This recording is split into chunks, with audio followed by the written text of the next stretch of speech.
ओम नमो भगवते वासुदेवाय। ओम नमो भगवते वासुदेवाय। ओम नमो भगवते वासुदेवाय।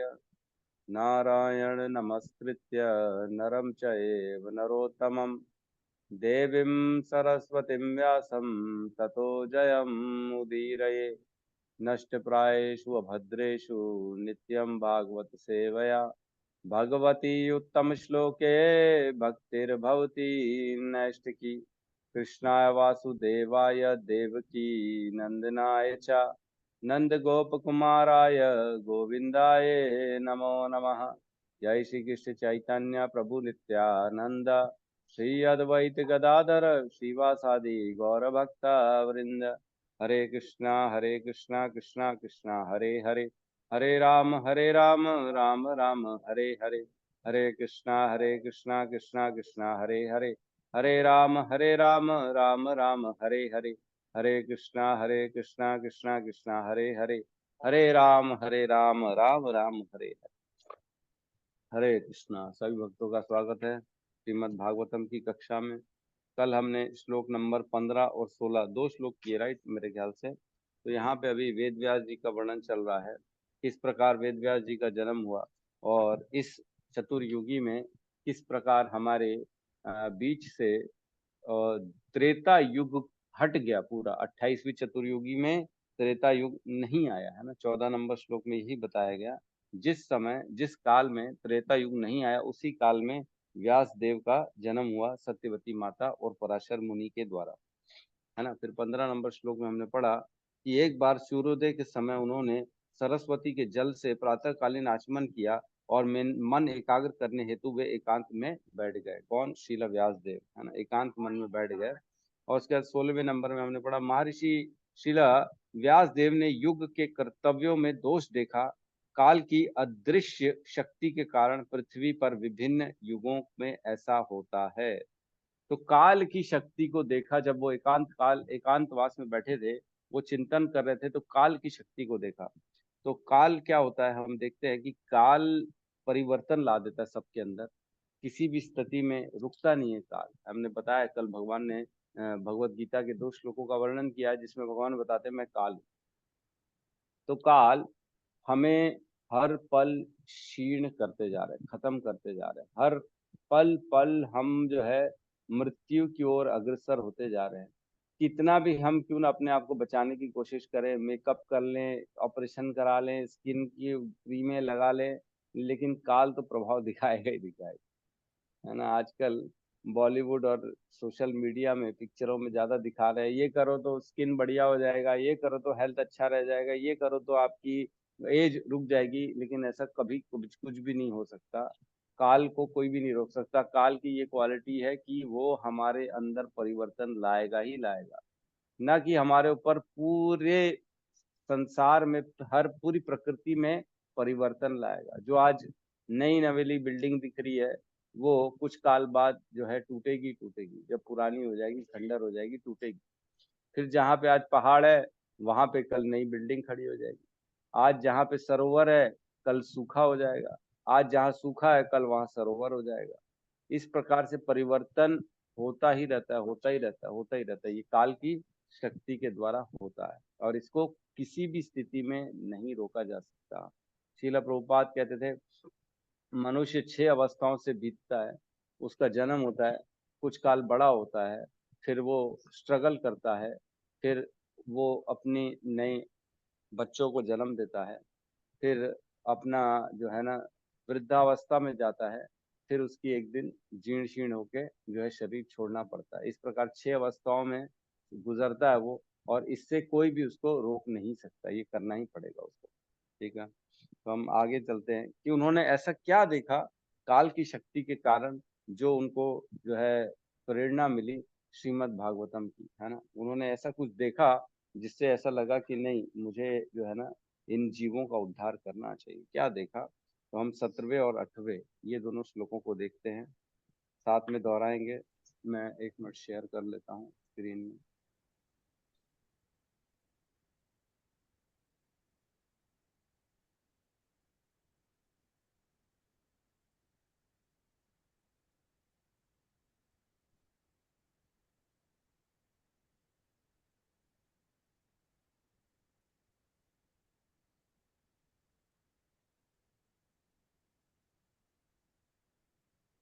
ठीक है, साथ में दोहराएंगे। भौतिकानां च भावानां भौतिकानां भावानां शक्तिहास्रं च तत्कृतम् शक्तिहासं अश्रद्धानानि सत्त्वान्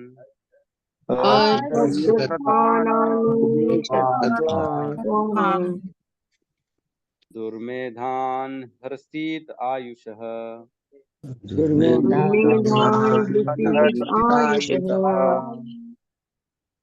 दुर्भागांश्च जनानां वीक्ष्य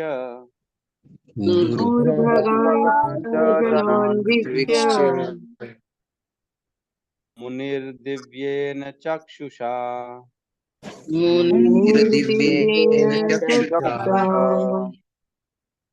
सर्ववर्णाश्रमाणां वर्ण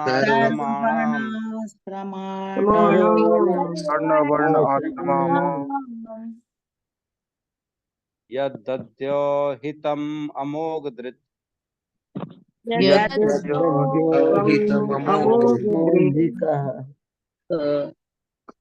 रिपीट करेंगे।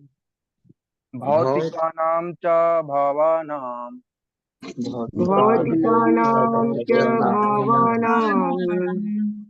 शक्तिहासं च तत्कृतम्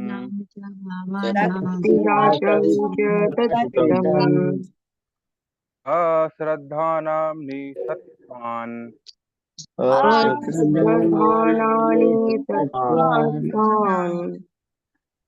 दुर्मेधान् ऋषित आयुषः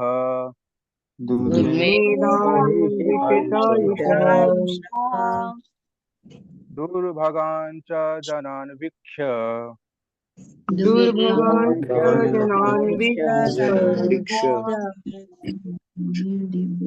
चक्षुषा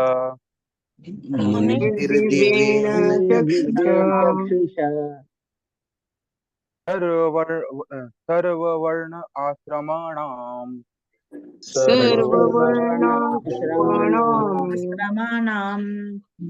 यद्दद्यो हितम् अमोघदृक्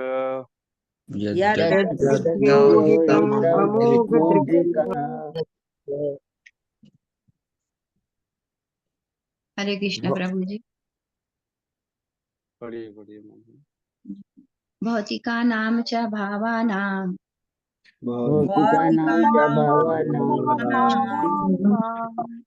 शक्तिहासं च तत्कृतम्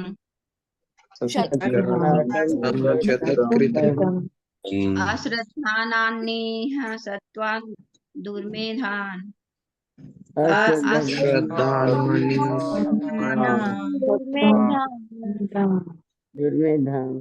दुर्मेधान् हसितायुषा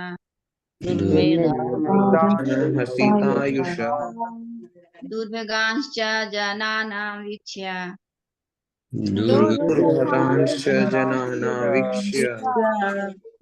दिव्येन चक्षुषा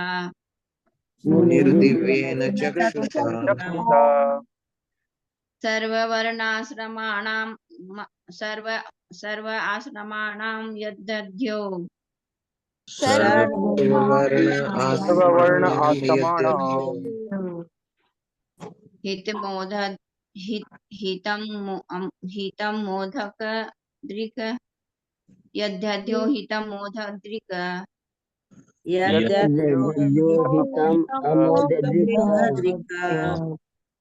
हरे कृष्ण। अनुवाद। अनुवाद। परम ज्ञानी ऋषि अपनी दिव्य दृष्टि से युग के प्रभाव से प्रत्येक भौतिक वस्तु की अवनति को देख सकते थे। वे यह भी देख सकते थे कि श्रद्धा विहीन व्यक्तियों की आयु क्षीण होगी और वे सत्व गुण के अभाव के कारण अधीर रहेंगे। इस प्रकार उन्होंने समस्त वर्णों तथा आश्रमों के मनुष्यों के कल्याण पर विचार किया। ओम ज्ञानतिमिरन्धस्य ज्ञानाञ्जनशलाकया चक्षुरुन्मीलितं येन तस्मै श्री गुरुवे नमः। श्री चैतन्य मनोभीष्टं स्थापितं येन भूतले स्वयं रूपः कदा मह्यं ददाति स्वपदान्तिकं। वन्देऽहं श्रीगुरु श्रीयुतपदकमलं श्रीगुरून् वैष्णवांश्च श्रीरूपं सागरजातं सगन्धगुणान्वितं तं सजीवं साद्वैतं सावधूतं परिजनसहितं कृष्ण चैतन्य देवं श्री राधा कृष्ण पादान् सगणललिता श्री विशाखान्वितांश्च। हे कृष्ण करुणा सिंधु दीनबंधु जगतपते गोपेश गोपिका कांता राधा कांत नमस्तुते। तप्त कांचन गौरांगी राधे वृंदावनेश्वरी वृषभानुसुते देवी प्रणमामि हरिप्रिये। वाञ्छाकल्पतरुभ्यश्च कृपा सिन्धुभ्य एव च पतितानां पावनेभ्यो वैष्णवेभ्यो नमो नमः। नमो विष्णुपादाय कृष्णपृष्ठाय भूतले श्रीमते भक्तिवेदांत स्वामीति नामिने नमस्ते सरस्वते देवे गौरवाणी प्रचारिणे निर्विशेष शून्यवादी पाश्चात्य देश तारिणे। जय श्री कृष्ण चैतन्य प्रभु नित्यानंद श्री अद्वैत गदाधर श्रीवासादि गौर भक्त वृंद। हरे कृष्णा कृष्णा कृष्णा हरे हरे हरे राम राम राम हरे हरे। तो ये श्लोक में हम देख रहे हैं कि किस प्रकार वेद व्यास जी ने अपना चिंतन किया। पिछले श्लोक में हमने पढ़ा परावरज्ञ स ऋषि, है ना। परावरज्ञ स ऋषि मतलब जो ऐसा ऋषि जो भूत और भविष्य सबको देख सकता है ना। मतलब आगे की दृष्टि पूरी है उनकी कि कलयुग में क्या होने वाला है, उसको विचार करते हुए व्यास देव ने ये जो है ना, अब क्या हुआ, उन्होंने जब ये देखा तब क्या उन्होंने विचार किया, क्या देखा उन्होंने आगे भविष्य के लिए। तो इसमें बता रहे हैं भौतिका नाम च भावा नाम, है ना। भौतिका नाम मीन्स जो भौतिक चीजें जो होती है, जो वस्तुएं होती हैं, जैसे अन्न है, वृक्ष है, नदी है, जल है, जल की स्वच्छता है, और भी तरह तरह के जो संसाधन है ना। और आपका समझ लीजिए बहुत सारी फल फूल है जो पृथ्वी उत्पन्न करती है। भौतिक भौतिक चीजें जो संपदा होती, भौतिक संपदा, उसके बारे में बात चल रही है। पदार्थ से निर्मित प्रत्येक वस्तु, है ना। और भावानाम मतलब मैं बता रहा हूँ, भावानाम शक्ति हासम च तत्कृतम, है ना। इसका मतलब ये हुआ जो भौतिक चीजें हैं, घी, अन्न, जल, फल फूल इत्यादि, नदियां और अच्छा अच्छा मौसम, ये सारी चीजों की शक्तियों का हास होने वाला है ना। हम देखते हैं आज भी हमारे पुराने लोग बोलते हैं अरे हमारे जमाने का घी खाते ना तो पता पड़ता है घी होता क्या है। मतलब अब जो घी है उसमें ताकत नहीं है। शक्ति हासम लिखा है, शक्ति, सबकी शक्ति खत्म हो जाए, फल फूल की भी शक्ति खत्म हो गई। पहले हम देखते थे, है ना, बढ़िया बढ़िया देसी जो है जाम आते थे, है ना, जिसको अमरूद बोलते हैं। अब ये बड़े बड़े अमरूद हो गए लेकिन उनमें टेस्ट ही नहीं है। बड़े बड़े तो हो गए लेकिन शक्ति उनकी खत्म हो गई। हर चीज की धीरे धीरे धीरे धीरे शक्ति खत्म हो जा रही है। हम देखते हैं लौकी को इंजेक्शन से बड़ा कर रहे हैं, कलिंदर को इंजेक्शन से मीठा कर रहे हैं पका रहे हैं, सल्फेट वल्फेट क्या क्या डाल डाल के पका रहे हैं सबको, केले को पका रहे हैं। तो जबरदस्ती जैसे किसी की शक्ति खत्म की जाती है बस दिखाने भर के लिए, उसके अंदर जो है ना कलर और रंग भर दिया गया, उसमें शक्ति नहीं है। पूरी अन्न जल शक्ति, शक्ति पृथ्वी ने भी अन्न जल को देना कम कर दिया। पहले से शक्ति खत्म हो गई, धीरे धीरे कम होती जा रही है हर चीज की। पहले बोलते थे गाय, एक एक गाय 20-20 लीटर दूध देती थी, अब 5-7 लीटर से ऊपर कोई गाय दूध ही नहीं देती। क्या करें, बोले उसको खाना ही नहीं मिल रहा ठीक से तो कहाँ से देगी। इसी प्रकार हर चीज की कैपेसिटी खत्म होती जा रही। शक्ति हासम, भौतिका नाम, भौतिक चीजों की सबकी शक्ति, सबका गुण खत्म होता जा रहा है। और भावानाम, भावानाम मीन्स जो व्यक्तियों की शक्ति है, भावानाम मीन्स कर्म करने की जो शक्ति है वो भी खत्म होते चली जा रही है ना। मतलब आज हम देखते हैं पहले माताजी लोग 10-10 बच्चे पैदा कर देती थी। मेरे ससुर लोग 9 भाई बहन, 9 भाई बहन। और आज की डेट में माताजी लोग 2 बच्चों से ज्यादा कर ही नहीं सकते। बोले नहीं नहीं, अब तो हमारी कैपेसिटी नहीं है। पहले की माता लोग तंदुरुस्त एकदम, पूरा घर का भी काम करती थी, बच्चे भी संभालती थी, सब करती, सब चीज कर लेते थे। लेकिन आजकल कैपेसिटी नहीं, कर ही नहीं पाते। बोले नहीं नहीं, हाथ पैर दुख रहा है, घुटने दुख रहे हैं, पीठ दुख रही है। आप पूर्व प्रभुओं का भी यही हाल है। पहले मेरे पिताजी पैदल पैदल चले जाते थे, रोज दुकान जाना, यहाँ करना, है ना। हाथ में सब्जी खरीदते थे तो उठा उठा के लेके आते थे झोले, 5-5 10-10 किलो। और अब धीरे धीरे वो सारी शक्तियां खत्म होती चली जा रही, कैपेसिटी कम हो गई। पहले सुबेरे सब जल्दी उठ जाते थे, काम में लगते थे, रात तक काम में लगे रहते थे। और अब जो है सबका सुबह 10-11 बजे होता है, उससे पहले किसी का सुबह होता ही नहीं। तो कर्म का भी ह्रास होता जा रहा है, कर्म में भी हम सारे लोग पीछे होते चले जा रहे हैं, है ना। भावानाम capacity to do work by individual body, हमारी शरीर की जो ताकत है वो धीरे धीरे धीरे धीरे खत्म होती जा रही है। कहते हैं जो भीम थे, है ना, हम लोग की हाइट 5-6 फुट है, भीम की हाइट कहते हैं 10 से 12 फुट की हाइट थी भीम की। बलशाली शरीर था उनका, तगड़ा शरीर। और जब लाक्षागृह में उनको जलाने की योजना बनाई थी तो वो बिल से बना के गुफा से बाहर निकल गए थे। और तब जंगलों में जा रहे थे, तब भीम ने, जब सब माता कुंती, युधिष्ठिर, नकुल, सहदेव, अर्जुन थक गए थे, बोले अब हमारे अंदर कैपेसिटी नहीं है चलने की, तब भीम अकेले ने सबको अपने कंधों और भुजाओं में बिठा दिया था और यह दौड़ पड़े थे जोर से।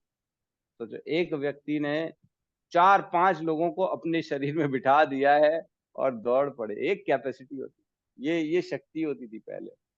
और आज की डेट में तो एक बाल्टी नहीं उठती। ओहो प्रभु जी घुट रहा, हमारा कंधा दर्द कर रहा है, ये हो रहा है, रोज रात को मूव लगा रहे, कभी आयोडेक्स लगा रहे। ये हाल हो गया। मेरे को भी प्रॉब्लम हो गया, पीठ में दर्द हो जाता है, क्या करे, लोअर बैक पेन, पता नहीं क्या चक्कर है। ठीक है, तो बेसिकली हम सब की कैपेसिटी धीरे धीरे खत्म हो जा रही है। ये कौन देख रहा है? ये व्यासदेव देख रहे हैं ऑलरेडी हमारे बारे में, है ना। क्या कह रहे हैं? तत्कृतम, जो वो शक्तियां थी दोनों में, भौतिका नाम च भावा नाम, वो हासम शक्ति हासम च तत्कृतम, काल के द्वारा, काल की शक्ति के द्वारा इन सब की कैपेसिटी खत्म होती जा रही, इनकी शक्तियां, भौतिका नाम च भावा नाम, इनकी कैपेसिटी खत्म होती जा रही, ये करने लायक कुछ नहीं बच रहे हैं, धीरे धीरे धीरे धीरे कमजोर होते जा रहे हैं और बुद्धि भी कम होती जा रही, वो आगे आएगा। और कह रहे हैं अश्रद्धाना नाम निस्सत्वान, है ना। एक तो श्रद्धा धीरे धीरे खत्म हो जाएगी, श्रद्धा है ही नहीं, श्रद्धा विहीन लोग रहेंगे समाज में। लोगों से पूछो तो बोले भगवान को हम नहीं मानते, हम गुरु को नहीं मानते, है ना। मैं एक व्यक्ति को बोल रहा था यार कि रामायण में लिखा है, हाँ रामचरितमानस में लिखा है अपना, तुलसीदास जी कहते हैं गुरु बिना जो है ना, मतलब गति नहीं है। ये इसका संक्षेप में बता रहा हूँ, गुरु अवश्य करना चाहिए। अरे बोले गुरु गुरु कुछ नहीं होता है यार, खाओ पियो मजे कर, क्या करेंगे, गुरु भी आजकल के वैसे ही हैं। नकली गुरु, लालची गुरु, नकली चेला, नरक में दोनों पेलम पेला। ठेलम ठेला, है ना। नरक में दोनों जाएंगे, जो लालची गुरु रहेगा खाली पैसे के लिए गुरु बना है, और जो है नकली चेला, चेला भी नकली है, दोनों ऐसी दिखावे भर के लिए। हमारे कुछ मित्र हैं, हमारी वाइफ की सहेलियां हैं, वो ना एक नए गुरुजी का आजकल बड़ा प्रचलन चला है। वो गुरुजी जो है ना सब अलाउ करते हैं, दारू भी पियो, नॉनवेज भी खाओ, कोई प्रॉब्लम नहीं है, बोले सबका उद्धार मैं कर दूंगा, ये सच बात है। और उसी को आजकल सब लोग फॉलो भी कर रहे हैं। बोले वो हम तो उन्हीं गुरु को फॉलो करते हैं जो रोकते नहीं है, जो करना है करो, बस कुछ कुछ बता देते हैं, अपनी चप्पल रखवाओ, जब प्रोग्राम कराओ उनकी चप्पल रख देते सामने की ये गुरु की चप्पल है, और सब गुरु जी का नाम लो और गुरु जी का भजन करो, बस हो गया। फिर बाद में जो है रात को बढ़िया पार्टी वार्टी करो, खाओ पियो मजे करो। तो ऐसे गुरु जी के चेलों का क्या होगा? अश्रद्धान, श्रद्धा है ही नहीं, न देवताओं में न भगवान में, श्रद्धा नहीं है। हम जानते हैं एक श्लोक आता है, भगवान कहते हैं भगवत गीता के 9वें अध्याय के 3रे श्लोक में, वो कहते हैं अश्रद्धान पुरुष धर्मस्य अस्य परंतप अप्राप्य माम कौंतु है मृत्यु संसार वर्तमनि। मतलब जो लोग अश्रद्धान है, मेरे भक्ति के प्रति, जो मेरी भक्ति नहीं करते, मुझको नहीं मानते हैं, जो मेरे प्रति अश्रद्धा रखते हैं, उनका क्या होता है, उनको मैं कभी मिलता ही नहीं हूँ। अप्राप्य माम कौंतु है, मेरे को कभी प्राप्ति नहीं कर सकते क्योंकि श्रद्धा नहीं है उनकी। और क्या है? मृत्यु संसार वर्तमनी, मतलब वो जन्म मृत्यु के चक्र में फंसे रहेंगे, उनको जन्म मृत्यु के चक्र से कोई भी उद्धार नहीं कर सकता, केवल और केवल मेरे प्रति श्रद्धा और मेरी जो भक्ति है वही जन्म मृत्यु के चक्र से बाहर ला सकती है। कृष्ण भगवान भगवत गीता के 9वें अध्याय में कहते हैं। अगर कोई और कहता है कि आप मेरी भक्ति करो, इनका नाम लो, उनका नाम लो, गुरुजी का नाम लो, गुरुजी तुमको उद्धार कर देंगे, तो एकदम गलत बात है, क्योंकि भगवान ने भगवत गीता में क्लियर कह दिया है, जिसकी श्रद्धा नहीं है उसका कुछ नहीं हो सकता, उसका सब कुछ विफल भी हो जाएगा।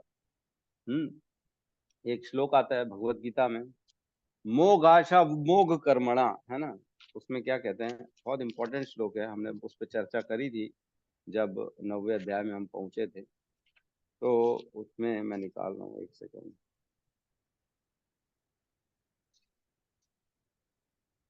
हाँ, श्लोक नंबर 12, उसमें कहते हैं, मोग आशा मोग कर्मणा मोग ज्ञाना विचेत सह राक्षसीम आसुरीम च एव प्रकृतिम मोहिनीम श्रिता। मतलब जो लोग इस प्रकार मोहग्रस्त होते हैं और मेरे प्रति श्रद्धा नहीं रखते हैं, वे आसुरी तथा नास्तिक विचारों के प्रति आकृष्ट रहते हैं। इस मोहग्रस्त अवस्था में उनकी मुक्ति आशा, उनके सकाम कर्म तथा ज्ञान का अनुशीलन सब निष्फल हो जाता है। बहुत इंपॉर्टेंट है, मैंने बताया था इस श्लोक के समय कि जो भी हम सोचते हैं ना, ये मैं पुण्य कर रहा हूँ, ये मैं अच्छा काम कर रहा हूँ, इसका रिजल्ट मेरे को मिलेगा, और अगर वहीं पे उसी समय हम भगवान को, कृष्ण को भगवान नहीं मान रहे हैं, तो सारे हमारे कर्म जीरो हो जाते हैं। सोचो, बड़े भंडारे कर रहे हैं, बड़े गरीबों को कंबल बांट रहे हैं, यज्ञ करा रहे हैं, देवी देवताओं की आहुतियां दिए जा रहे हैं, लेकिन वहीं उसी पल उसके दिमाग में यह है कि मैं भगवान, कृष्ण तो भगवान नहीं है यार, कृष्ण तो ऐसे ही है, हम तो दुर्गा देवी की पूजा कर रहे हैं, हम तो इसकी पूजा कर रहे हैं। तो अगर ऐसा विचार वाला व्यक्ति होगा तो उसके सारे कर्म जीरो हो जाएंगे, उसको रिजल्ट कुछ भी नहीं मिलेगा। सोचो, ये इतना बड़ा इफेक्ट है भगवान की श्रद्धा, भक्ति की श्रद्धा का। अश्रद्धाना निस्सत्वाम, अब क्या कह रहे हैं, निस्सत्वान। अब जो है लोगों के अंदर सतोगुण का, सतोगुण रहेगा ही नहीं, सतोगुण की जो है ना, बहुत बड़ा जो है, सतोगुण खत्म हो जाएगा लोगों के अंदर, रजोगुण और तमोगुण की वृद्धि हो जाएगी।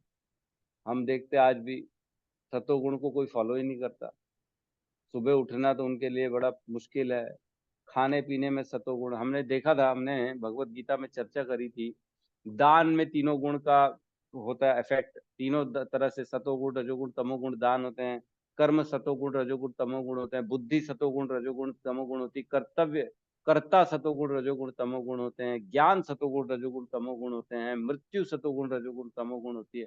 तो हर चीज में तीनों गुणों का इफेक्ट होता है।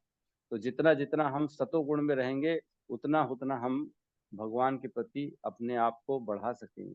और रजो और तमोगुण हमें जो है ना, केवल और केवल पाप करना सिखाता है ना।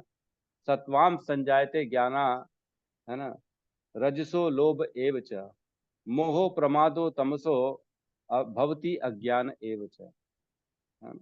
सतोगुण क्या करता है, ज्ञान और सुख की वृद्धि करता है।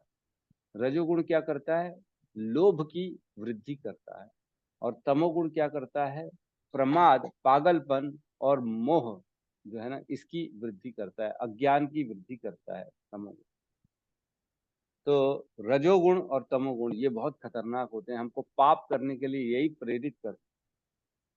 भगवान भगवत गीता के 3रे अध्याय में कहते हैं, कामेश क्रोधेश रजोगुण समुद्भवा, है ना, महाशनो महापापनो वृद्धि एनम एह वेरिणाम। मतलब ये सबसे बड़े दुश्मन है व्यक्ति के, सबसे बड़े दुश्मन क्या है, काम एश क्रोधेश, काम और क्रोध जो उत्पन्न होता है रजोगुण के कारण उत्पन्न होता है।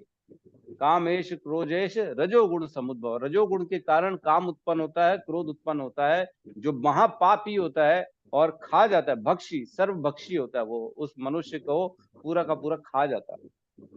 तो बेसिकली सतोगुण में रहने से हम भगवान की भक्ति समझ सकते हैं, ज्ञान आता है हमारे अंदर, और हम धीरे धीरे शुद्ध सत्व की ओर विमुख, अपना मुख कर सकते हैं, है ना?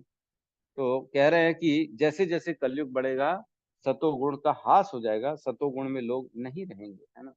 और क्या कह रहे हैं, निस्सत्वाम, है ना। और दुर्मेधान हिरीस्य, दुर्मेधान उसके बाद कह रहे दुर्मेधान। दुर्मेधान मीन्स दुर्बुद्धि होगी, है ना, दिमाग कमजोर हो जाएगा। डल माइंडेड जिसको होता है, ओहो दिमाग ही नहीं है, क्या करे, एक ही अभी कितनी बार हुआ है? अभी भी एक ही चीज को व्यक्ति को 6 बार समझाना पड़ता है, तब भी गलती कर देता है। दुर्बुद्धि, दुर्मेधान। हम देखते कई लोग हैं, अरे 10 बार समझाते हैं, वो काम कर, ये कर भाई, ऐसा करना है, तो भी वो कर नहीं पाते। और सोचो पहले के जमाने में, हम सूत गोस्वामी की बात कर रहे हैं, सूत गोस्वामी ने एक बार पूरी की पूरी श्रीमद् भागवतम 18,000 श्लोक सुन ली सुखदेव गोस्वामी से, और एज इट इज रिपीट कर दी, बिना लिखे बिना याद किए। ये थी उस समय की बुद्धि, याददाश्त की ताकत। क्या हम कर सकते हैं? हम तो 6 बार पढ़ते एक श्लोक तो भी याद नहीं होता है। रोज याद करते हैं, फिर अगले महीने भूल जाएंगे। ओ प्रभु जी क्या बोले थे, अब तो भूल गए।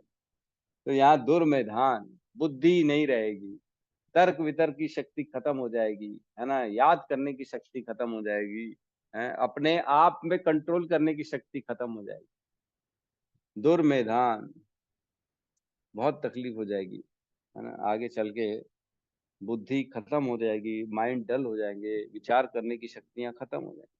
हम एक श्लोक पढ़े थे, है ना, 1.1.10, है ना, इसमें कलयुग के का वर्णन छोटा सा किया था।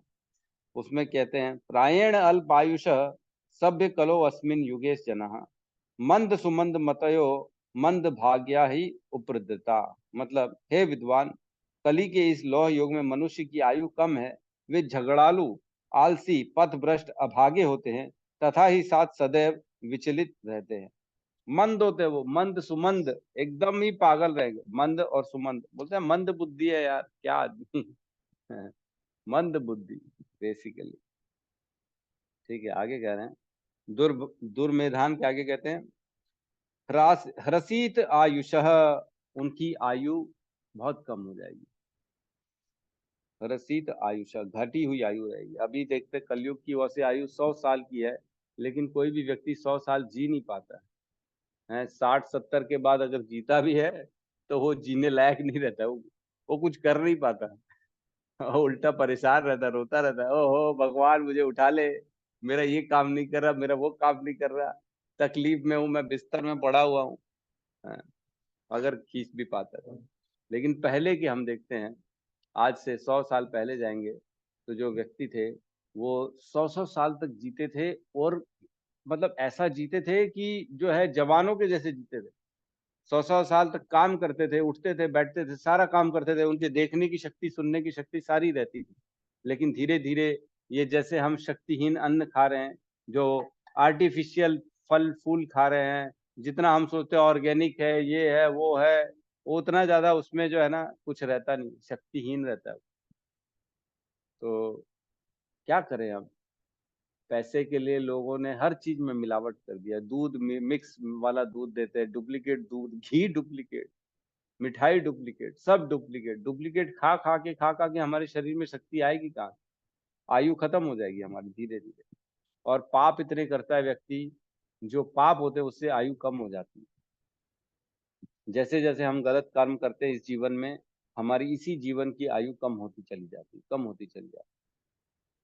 कहते हैं, जितना माताओं के प्रति गंदी भावना रखते हैं ना, दृष्टि में, विचारों में, उतनी हमारी आयु कम होती चली जाती। और जो कर्तव्य कृत करते हैं, जो अवैध यौन संबंध करते हैं, उनकी तो आयु निश्चित तौर से क्षीण होती चली जाती, निश्चित तौर से। तो ऐसे कर्तव्य से हमारी आयु क्षीण होती है। और अगर अच्छे कर्तव्य करते हैं, हम भक्ति करते हैं, प्रातःकालीन उठते हैं और वैष्णवों की सेवा करते हैं, उनके चरण जो है धोते हैं, और इस प्रकार अच्छे कर्म करते हैं, तो हमारी आयु बढ़ती है। तो ये दोनों होता है, इसी जीवन में होता है ना। तो यहाँ कह रहे हैं हृतायुषः, उसके बाद कह रहे हैं दुर्भागांच, और क्या है उनके भाग, अभागे हैं बेचारे, हैं अभागे। देखो, दुर्भागान मतलब पुण्य रहित, है ना, और पाप से पूरित, पुण्य रहित और पाप से पूरित। हम कितने पाप कर रहे हैं रोज रोज। देखो हमारे जीवन में अच्छा कब होगा, जब हमारे पास ज्यादा पुण्य होंगे, और हमारे जीवन में गंदा कब होगा, जब हमारे पास ज्यादा पाप होते हैं। पापों का रिजल्ट तकलीफ दुख के रूप में आता है, पुण्यों का रिजल्ट सुख और समृद्धि के तौर पे आता है। यश, अब यश मिलेगा, पैसा मिलेगा, लक्ष्मी मिलेगी, सुख मिलेगा, परिवार मिलेगा, ये पुण्य के कारण है। और पाप के कारण दुख, तकलीफ, हड्डी टूटेगी, बीमारियां हो जाएंगी गंदी गंदी, पैसा निर्धन हो जाएगा, ये सारा तकलीफ ऐसा होता है। तो यहाँ कह रहे दुर्भागान, जितने जितने पाप करेंगे, जितना पाप बढ़ता रहेगा, उतना उतना हमारे जीवन में भाग्य हमारा खराब होता चला जाएगा, है ना। तो भाग्य सुधारने के लिए हमको जो है जित भगवान का प्रसाद ग्रहण करना चाहिए, भगवान का नाम लेना चाहिए। इससे हमारे सारे जो हैं विगत पाप, पाप और पुण्य दोनों कट जाते हैं नाम लेने, मात्र नाम लेने से। जितना जितना नाम लेंगे भगवान का, हरे कृष्णा कृष्णा कृष्णा हरे हरे, हरे राम राम राम हरे राम हरे, राम हरे उतना उतना पाप भी कट रहा है, पुण्य भी कट रहा है, दोनों कट रहे हैं। ऐसा नहीं है कि खाली पाप कट रहा है। तो भगवान कहते हैं भगवत गीता में, यज्ञ शिष्टशीनो मुच्यन्ते सर्व किल्बिषो, भुजन्ते ते अघम पापा ये पच्यन्ते आत्म कारणात्। केवल जो अपनी प्रसन्नता, अपनी जबान के लिए खाता है, वो पाप खा रहा है। सोचो, जो लोग नॉर्मल खाना खा रहे हैं होटलों में, घर में भी खा रहे हैं बगैर भगवान को भोग लगाए, वो क्या कर रहे हैं, केवल और केवल पाप खा रहे हैं। और पाप खाने का रिजल्ट क्या है, हमारा दुर्भाग, दुर्भाग बनता है। भाग्य भाग्य हमारा खराब होता है पाप ये खाली खुद खाने से, बगैर भगवान को खिलाए।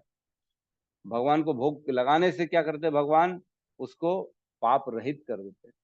और हम क्या खाते हैं, भगवान का प्रसाद खाते हैं, प्रभु के साक्षात दर्शन।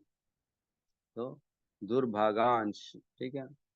और बेसिकली जितना जितना हम प्रसाद खाएंगे ना, उतना उतना हम अपने सौभाग्य का निर्माण कर रहे हैं, है ना।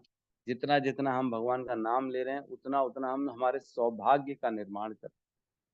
ये समझना चाहिए हमको, ये यही तो गूढ़ रहस्य है। और क्या करें, दुर्भागाश्च जनानाम, मतलब जन सामान्य जो है ना, उन सबको ये सारे जो है गुण देखे उन्होंने। और क्या देखा, वीक्ष्य मुनि दिव्येन चक्षुषा, ये सब देखकर जो दिव्य चक्षु हैं, जो हमने बताया पिछले श्लोक में, दिव्य चक्षु कौन से, परावरज्ञ स ऋषि, मतलब भूत भविष्य दोनों देखने वाले ऋषि थे। ये वाले चक्षु, ये वाले चश्मे से श्रील व्यास देव ने देखा कि किस प्रकार कलयुग का इफेक्ट हो रहा है, और व्यक्तियों के साथ क्या क्या होने वाला है कलयुग में, भविष्य में, ये सब देखा चक्षुषा।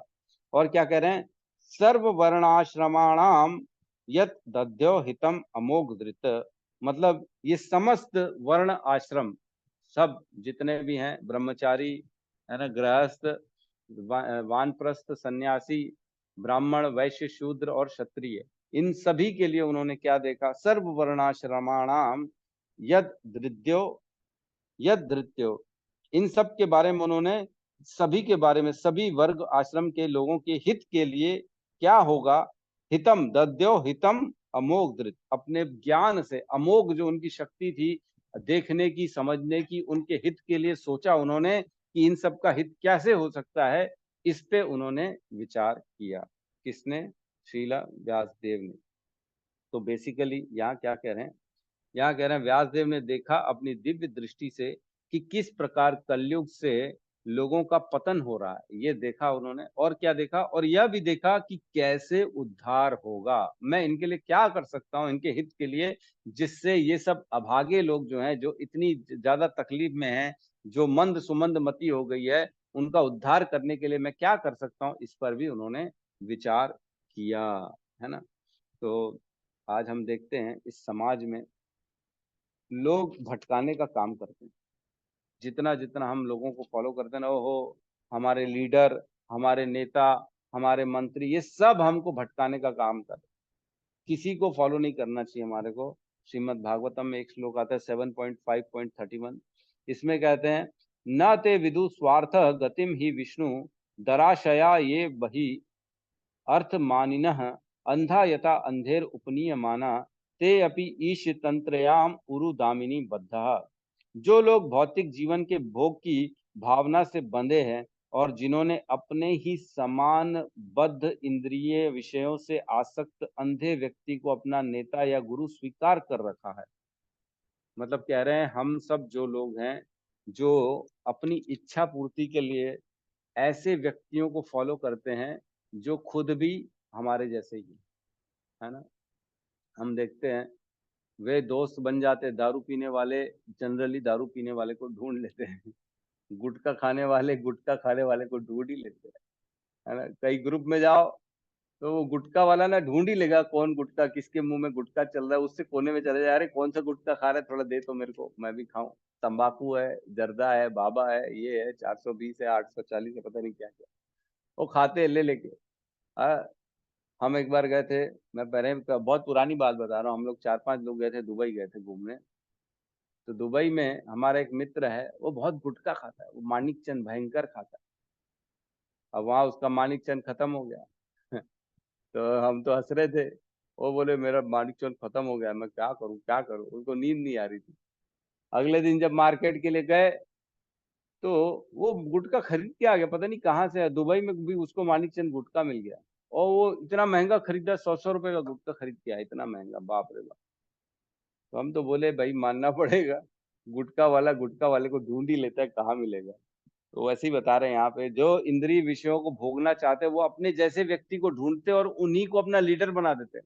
नेता भी हमारा कैसा हो, जो हमारी इंद्रिय तृप्ति हमको कराए, हैं पैसा दे, हमारे को ये सुविधा दे, हमको वो चाहिए, ये करे वो करे। तो बेसिकली ऐसा अंधा यथा अपन अंधेर उपनीय माना, ऐसे लोगों को वो अपना नेता स्वीकार करते हैं, ऐसे लोगों को ही फॉलो करते हैं जो हमारी इंद्रिय तृप्ति हमारे को कराए। तो ये संसार में बड़ा तकलीफ है। और हम देखते हैं जैसे युधिष्ठिर महाराज, एक बड़ा ही अच्छा प्रसंग आता है पृथु महाराज का, है ना। पृथु महाराज के पिता थे वेण, है ना। वेण जिनके शरीर से पृथु महाराज उत्पन्न होते, जो भगवान के ही अवतार हैं।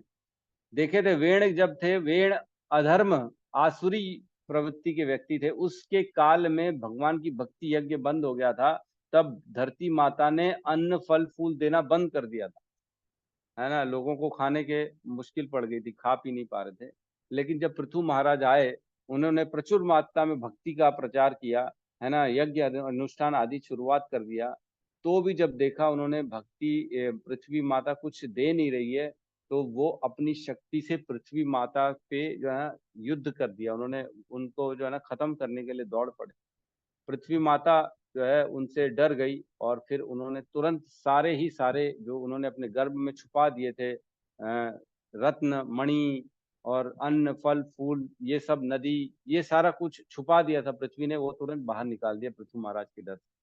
तो कहने का मतलब है जैसे जैसे धार्मिक नेता धर्म का प्रचार होता है ना, तो पृथ्वी भी प्रसन्न होकर सारी चीज देना चालू कर देती है, प्रचुर मात्रा में दे देती है। ठीक है, तो ये अपनी शक्ति से उन्होंने देखा। ठीक है, तो नेक्स्ट श्लोक में हम प्रवेश करते हैं, 19 नंबर श्लोक।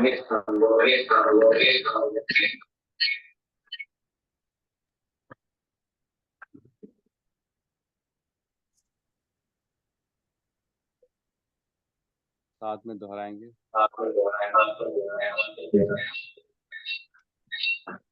चतुर्होत्रम कर्मशुद्धम चतुर्होत्रम कर्म शुद्धम प्रजानां वीक्ष्य वैदिकम्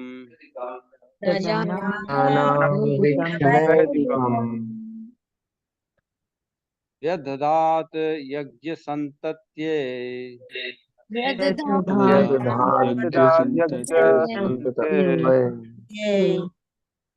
वेदम एकम चतुर्विधम वेदमेकं चतुर्विधम्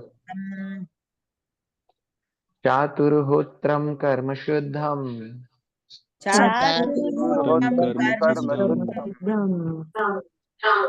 प्रजानां विश्ववैदिकम्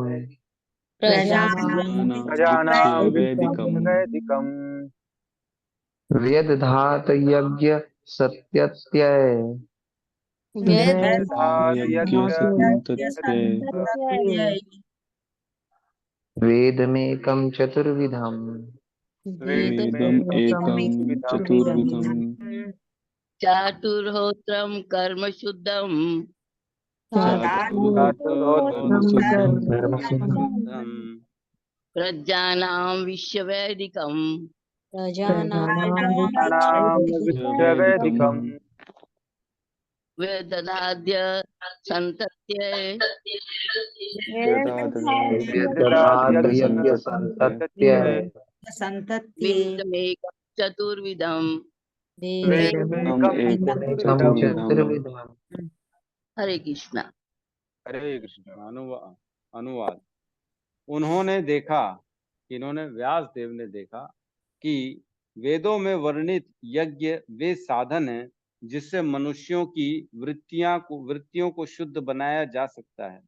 अतः इस विधि को सरल बनाने हेतु ही उन्होंने एक ही वेद के 4 भाग कर दिए जिससे वे मनुष्यों के बीच फैल सके। तो यहाँ पे इस श्लोक में बता रहे हैं कि पिछले श्लोक में व्यास देव ने देखा कि भविष्य देखा कैसे कलयुग का प्रकोप आएगा और सब कलयुग की शक्ति से सभी मनुष्यों की दुर्बुद्धि हो जाएगी, मंद बुद्धि हो जाएगी, आयु कम हो जाएगी, शक्तियों का ह्रास हो जाएगा, हर चीज कम होती चली जाएगी।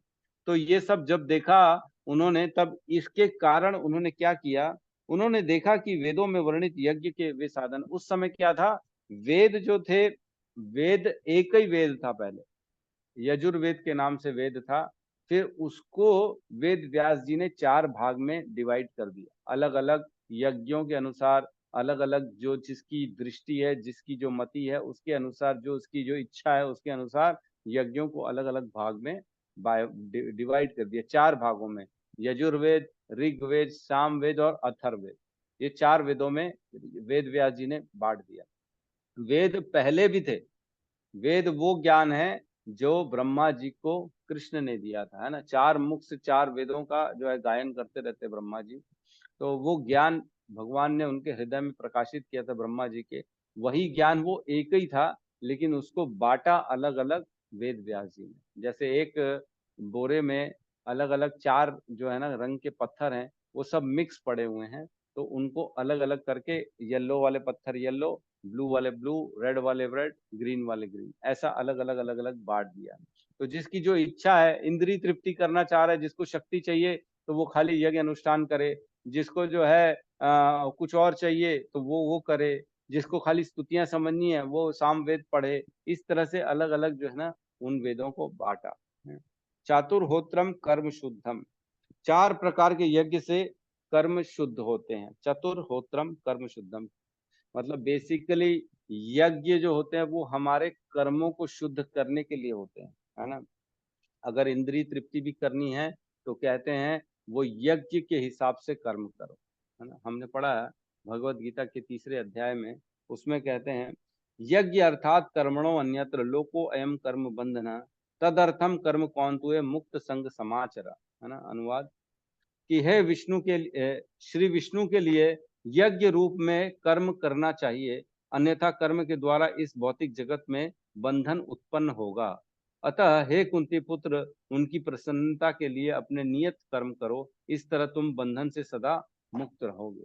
तो सारे कर्म जो हम करते हैं वो बंधन क्रिएट करते हैं, लेकिन अगर उसको यज्ञ के रूप में विष्णु के लिए किया जाए तो वो कर्म से मुक्त हो जाते, बंधन से मुक्त हो जाते, उसका बंधन नहीं लगता हमारे को। तो एक श्लोक आता है भगवत गीता में, भगवान कहते हैं इवन तू अगर किसी का मर्डर भी करता है ना तो भी कर्म का बंधन नहीं लगेगा। कौन सा श्लोक है, मैं बता रहा हूँ आपको, 18वें अध्याय में श्लोक आता है, उसमें कहते हैं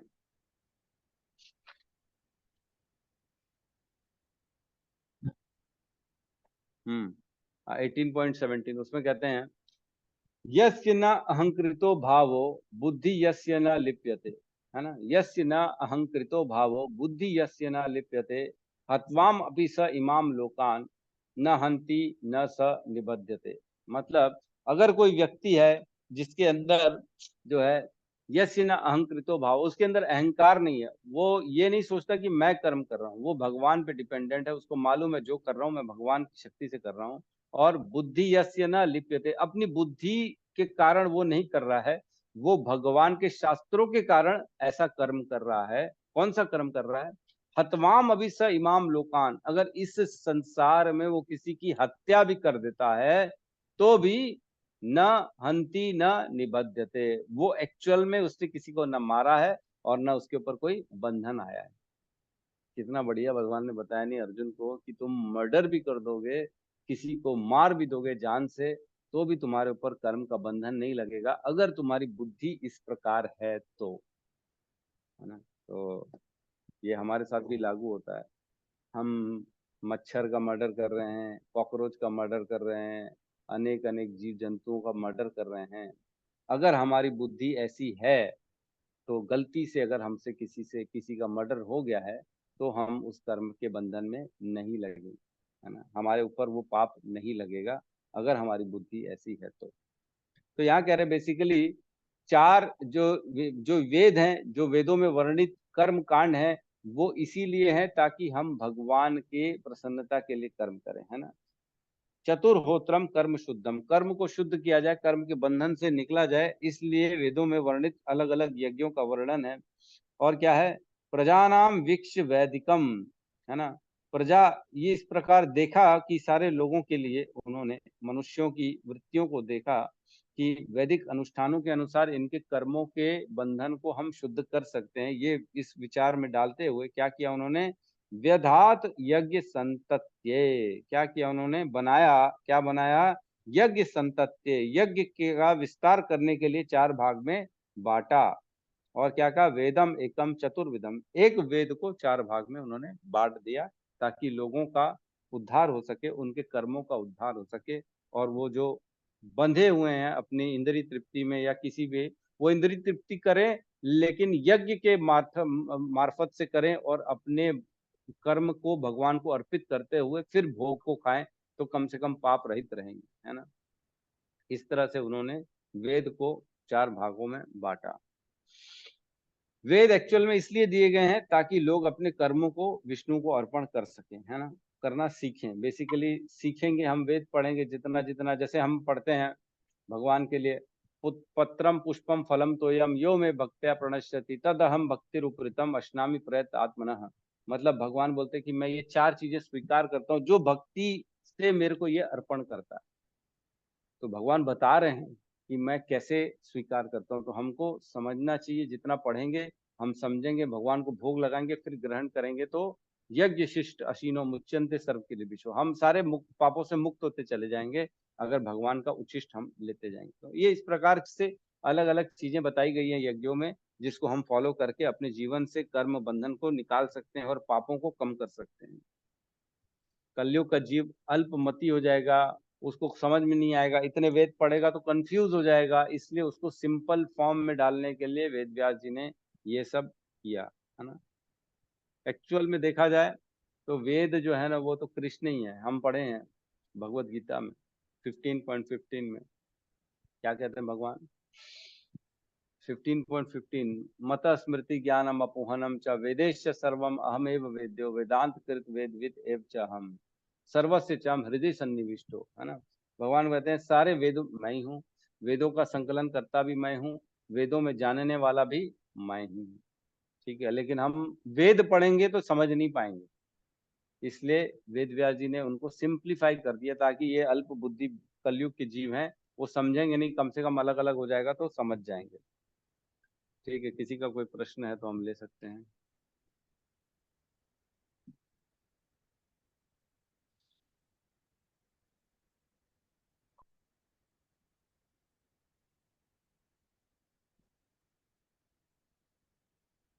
कोई प्रश्न नहीं है, ठीक है, बहुत अच्छी बात है। ठीक है, तो हम यहाँ पे फिर क्लास को क्लोज करते हैं।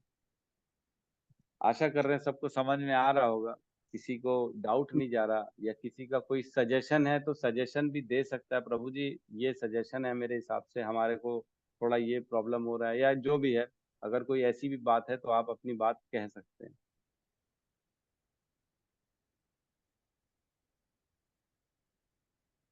सजेशन भी नहीं है। हाँ, ठीक है, बहुत अच्छी बात है। चलिए ठीक है, सब यहाँ पे क्लास को हम क्लोज करते, सब मिलके हरे कृष्ण महामंत्र का जाप कर लेते हैं। हरे कृष्णा हरे कृष्णा हरे हरे कृष्णा कृष्णा हरे कृष्णा कृष्णा कृष्णा हरे हरे हरे राम हरे राम राम राम हरे हरे हरे। हरे हरे। सभी भक्त वृंद सभी की भक्त जय। वृंद जय जय जगत गुरु जगत शील गुरु प्रभुपाद शील की प्रभुपाद जय। जय निताई जय। गौर प्रेमानंदे। हरि हरि हरि बोल। बोल। हरि हरि हरि हरि बोल। बोल। हरि बोल। हरि हरि हरि बोल। धन्यवाद।